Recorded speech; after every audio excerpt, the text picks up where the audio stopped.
တော့မိသားဖက်ကဘာမှမပြောတော့ဘဲနဲ့အကုန်လုံးဒီတိုင်းအေးစစ်စစ်လေးပြီးသွားမလို့ပေါ့နော်ဒါပေမဲ့ရှင်မုံပြည့်ဒီနေ့တင်ထားတဲ့ post ရယ်ပြီးလို့ရှိရင်သူပြောတဲ့စကားတွေရယ်ဒီ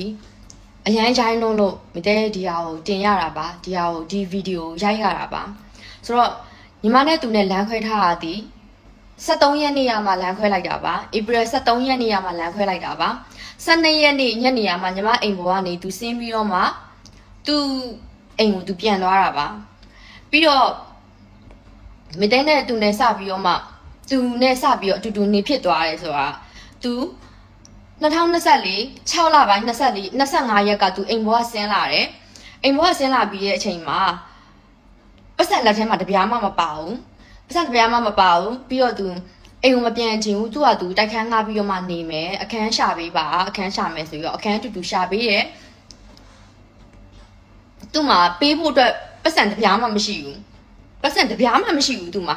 သူလုံးဝအိမ်ပေါ်ကဆင်းလာတဲ့အချိန်မှာတက်စီခတောင်သူ့မှာပါမလာဘူးဆိုတော့ဟိုတယ်မှာနေရဒီအိမ်မငားခင်ဆက်ကြပေါ့နော်တပတ်လောက်မှာဟိုတယ်မှာနေရဟိုတယ်မှာနေရစားတယ်တောက်တယ်အဲ့ဒါကြီးအကုန်လုံးညီမပတ်စံနဲ့ပဲရှင်းခဲ့တယ်ညီမပဲပေးခဲ့တာပါပြီးတော့သူ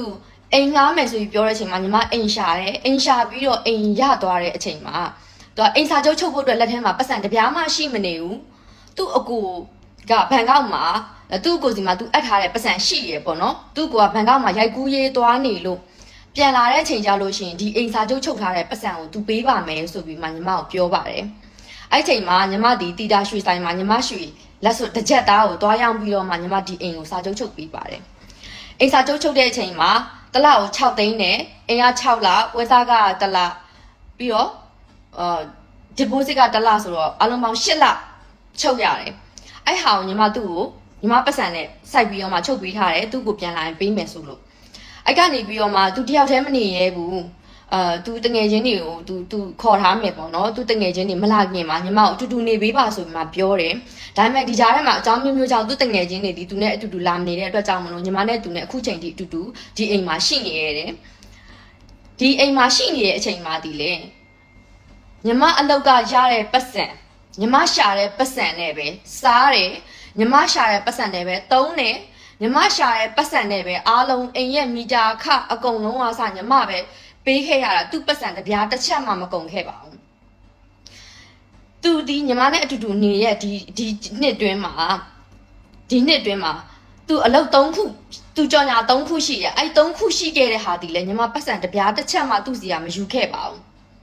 ပြီးတော့အခုသူကပတ်စံပြန်တောင်းတယ်ဆိုတော့သူယူထားတဲ့ပတ်စံကိုပြန်တောင်းတာပါညီမပြန်တောင်းတယ်ဆိုတော့ဒါအိမ်က6လပြည့်သွားလို့နောက်ထပ်6ချက်ထပ်ပြီးတော့မှ6လချုပ်တယ်အားလုံးပေါင်းအိမ်က14လစာ6သိန်းနဲ့14လစာဆိုရင်84သိန်းရှိပါတယ်မီတာခကဒီတစ်နှစ်စာမီတာခတွက်လိုက်မယ်ဆိုလို့ရှိရင်10သိန်းကျော်ရှိတယ်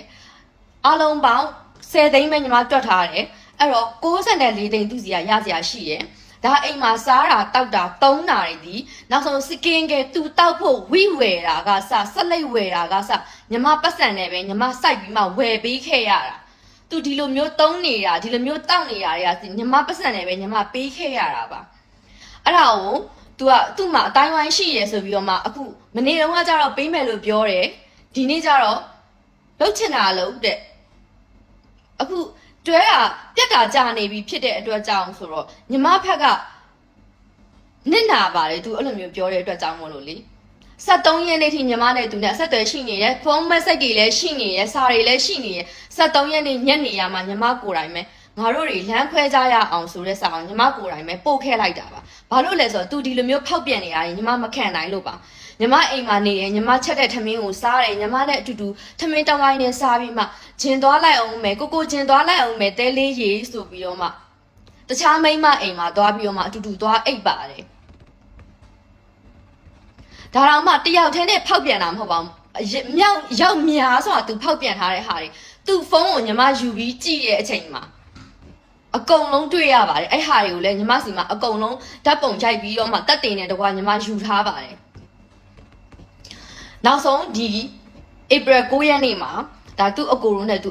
အလူသွားလှူတယ်ငလင်အလူသွားလှူတယ်အလူသွားလှူပြီးတော့မှအိမ်ပြန်လာမယ်လို့သူပြောပါတယ်အိမ်ပြန်လာမယ်လို့ပြောပြီးတော့မှအဲ့ဒီမှာညီမနဲ့သူနဲ့ဒီလိုပဲတမီးစားအရာစကားများကြတဲ့အချိန်မှာစိတ်ဆိုးပြီးတော့မှဘလော့လိုက်တယ်စကားများလိုက်တယ် အိမ်ကိုပြန်မလာဘဲနဲ့ဟိုတယ်မှာသွားပြီးတော့မှတခြားဆော်ကိုအိတ်ဖို့အတွက်ကိုခေါ်ပါတယ်အဲ့လိုမျိုးအိတ်ဖို့ခေါ်ထားတဲ့ဟာတွေ messenger မှာသူပြောထားတဲ့ဟာတွေစာတွေအားလုံးဒီလဲတက်တိန်နဲ့တကွာညီမမှာရှိပါတယ်ဟိုတယ်မှာလဲဆော်ခေါ်ပြီးတော့အိတ်တာတွေလဲညီမမှာတက်တိန်အကုန်လုံးရှိပါတယ်ဆိုတော့ तू ကအခုတရားလွန်အားကြီးသွားပြီသူ့ဘက်မှာအတိုင်းဝိုင်းရှိတယ်ဆိုပြီးတော့မှညီမကိုအခုလိုမျိုးဖိနှိပ်တာအခုလိုမျိုးနိုင်ထက်စီးနေလောက်တာယောက်ျားတစ်ယောက်ဖြစ်ပြီးတော့မှယောက်ျားတောင်ဝင်ယောက်ျားမယူဘဲနဲ့မိန်းမလို့မိန်းမရနဲ့အခုလိုမျိုးတွေ तू ညီမကိုပြောလို့ညီမဒီဟာကိုတင်ရခြင်းဖြစ်ပါတယ်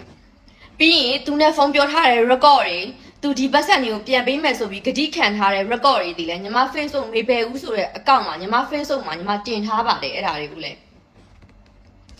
ညီမဒီ तू နဲ့ရှိခဲ့တဲ့အချိန်မှာဖောက်ပြန်မှုလည်းမရှိခဲ့ဘူးတစ္ဆာမဲမှုလည်းမရှိခဲ့ဘူးညီမဖက်ကမိန်းမတစ်ယောက်ရဲ့တာဝန်ကိုကြည်အောင်အကုန်လုံးလုပ်ပေးခဲ့ပါတယ်မိန်းမတစ်ယောက်ထက်လွန်ခဲ့တဲ့တာဝန်တွေကိုကြည်ပြီးမှညီမပကုံးပေါ်မှာပဲတင်ထားပြီးသူ့ကိုကျွေးထားခဲ့ရတာမွေးထားခဲ့ရတာစကင်းကဲကအစားအိမ်မှာစားဖို့တောက်ဖို့မီးဖို့ကြောင်အကုန်လုံးအစားစားရရ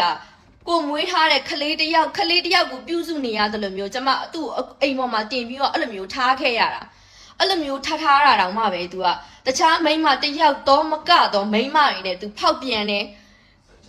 ဆက်ချက်တယ် तू ဆက်ချက်ထားတဲ့ဟာတွေကကျမ Facebook အကောင့်မှာတင်ထားပါတယ်သွားကြည့်လို့ရပါတယ်ရှင်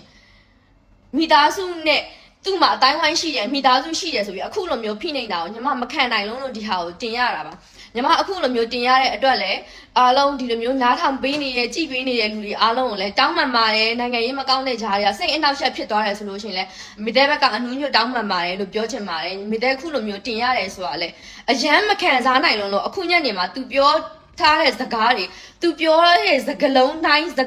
အကုန်လုံးဒီညီမစီမှာအကုန်လုံး record ယူထားပါတယ်သူဒီတရားဥပဒေရသွားမယ်လို့သူပြောပါတယ်ဟုတ်ပါတယ်သွားပါရှင်းရပါတယ်ကြိုက်တဲ့လမ်းနဲ့သွားပါညီမဖက်ကလည်းအကုန်လုံးလုပ်ဖို့အစင်တင်မှာပဲညီမဖက်ကလည်းအကုန်ပြင်ဆင်ပြီးမှအကုန်လုံးလုပ်ထားပါတယ်လို့သူသွားချင်တဲ့လမ်းကနေသွားပါတရားဥပဒေတိုင်းပဲဖြည့်ရှင်းဘလို့နီးနဲ့ပဲဖြည့်ရှင်းဒါပေမဲ့ညီမပတ်စံကိုသူယူသုံးထားတယ်ဆိုတဲ့ဟာကိုတော့တက်တိန်တဲ့တကွာအကုန်လုံးရှိပါတယ်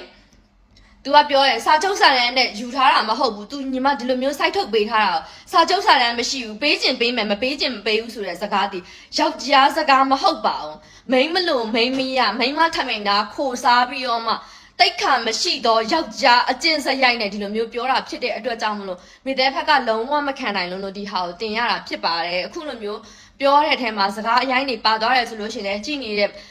လူတွေအားလုံးကိုတောင်းပန်ပါတယ်လို့မိတဲ့ကပြောချင်ပါတယ်ရှင်အားလုံးကိုလည်းကျေးဇူးအများကြီးလက်တင်ပါတယ်ရှင်